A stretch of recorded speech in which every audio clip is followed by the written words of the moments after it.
Welcome to The Explainer. Today, we're going to talk about the single most important, and honestly, the most overlooked tip for absolutely crushing your next volleyball tryout. And spoiler alert, it has nothing to do with how hard you can spike or how fast you can serve. It's something way more fundamental. Okay, picture this. You're at tryouts. The gym is buzzing, there are talented players everywhere, and the coaches, they're watching every single thing you do. It's so much pressure, right? You're juggling all the drills, the rules, the competition, but the real secret to standing out? It's probably not what you think. This quote right here, it gets to the very heart of it. It's not about just being the best on the team. It's a total mindset shift. It's about going from me to we. See, coaches aren't just looking for skilled players. They're building a team. They want people who make everyone around them better. So how do you actually do that? All right, let's start with your most immediate circle of influence, your teammates. Helping the team isn't just about what you do when the ball is coming to you. It starts the second you walk on that court, even if you're not in the starting six. You know, being a great teammate is a full-time job, especially from the bench. Instead of just sitting there waiting for your turn, you can become like an extra coach. For example, maybe you're the one who notices the other team's setter always tips the ball after a long rally. If you can relay that one piece of info to your players on the court, that is a game-changing act of help.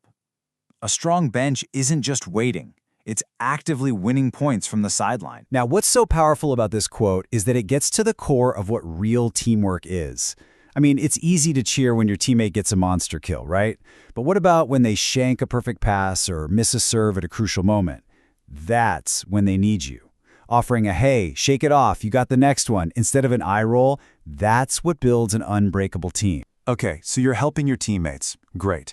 The next circle of help is your coach. And let me tell you, when you make your coach's job easier, you're not just trying to get on their good side. You're making the entire team run better, faster, and smarter. I know, that word dictator sounds a little intense, doesn't it? But the idea behind it is all about one thing: maximizing time. Practice time is so valuable, and to get the most out of every single minute, there has to be one clear leader whose directions are followed immediately. It's really about efficiency, not ego. And this drill, the ball on the hip drill, it's that whole dictatorship for efficiency idea in action. This isn't really about shagging balls. It's about cutting out wasted time. Every single second a coach has to wait for a ball is a second the entire team isn't getting better. So by making it everyone's job to sprint that ball to the coach's hip, you create this culture of hustle. One person's laziness becomes a visible drag on the entire group. It's brilliant. But here's the thing. Helping the coach is absolutely a two-way street. The best coaches out there, they know they can help their players by just listening. They create an environment where players feel safe to ask questions, to give feedback, to be heard. That's what builds trust, and it makes that whole dictatorship idea one that players are actually excited to be a part of. Okay, so let's zoom that circle out one more time. Helping goes way beyond just your teammates and your coach. It actually extends to everyone involved: parents, the officials, even the other team. It's about helping to protect the integrity and respect of the sport itself. So to protect the game, officials can now give out what's called a purple card. And what's interesting is it's not for a player on the court. It's for the team's spectators.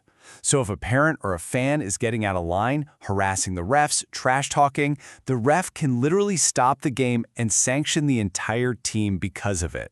It's a huge statement that disrespect from anyone hurts the game for everyone. This is just a fantastic rule of thumb for every single person in the stands. Your job is to help create a positive environment. Applaud amazing plays, no matter which team made them.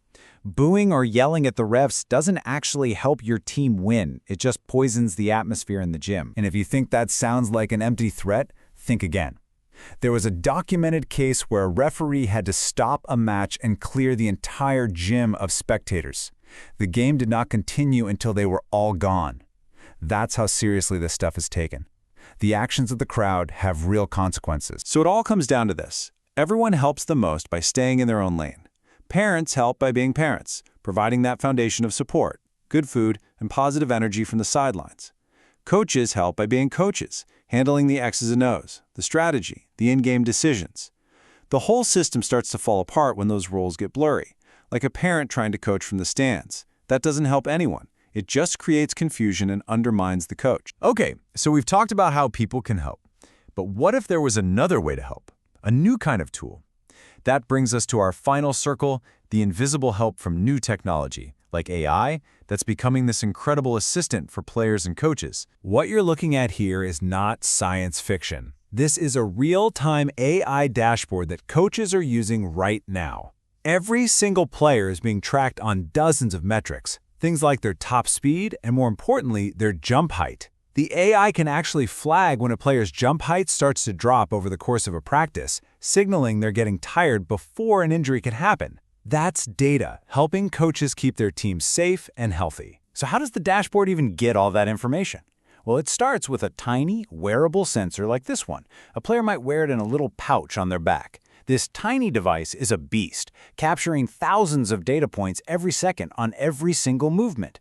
And all of that raw data gets fed into an AI system, which works like a super-powered analyst, spotting patterns and insights that a human eye could just never catch on its own. And the ways this tech can help are just incredibly practical. For instance, the AI can automatically cut up highlight videos for college recruiting, which is a massive time saver. It can spot tiny repetitive mistakes in a player's footwork that a coach might miss. It can analyze an opponent's tendencies to find weaknesses. It's just this incredibly powerful tool that helps everyone get better, faster. I really love this quote from pro libero Zoe Fleck, because ultimately that's what all this technology is really for. It's not about replacing coaches or taking the human element out of volleyball. It's about giving players and coaches new tools to understand the game on a much, much deeper level, turning them from just players of the game into true students of the game. So, the big takeaway here is pretty clear, right? Getting better at volleyball right from your very first tryout all starts with asking one simple question. How can I help? Whether you're helping your teammates, your coach, the integrity of the game itself, or even embracing new tech to help everyone improve. And that is a skill that's going to help you long, long after the final whistle blows.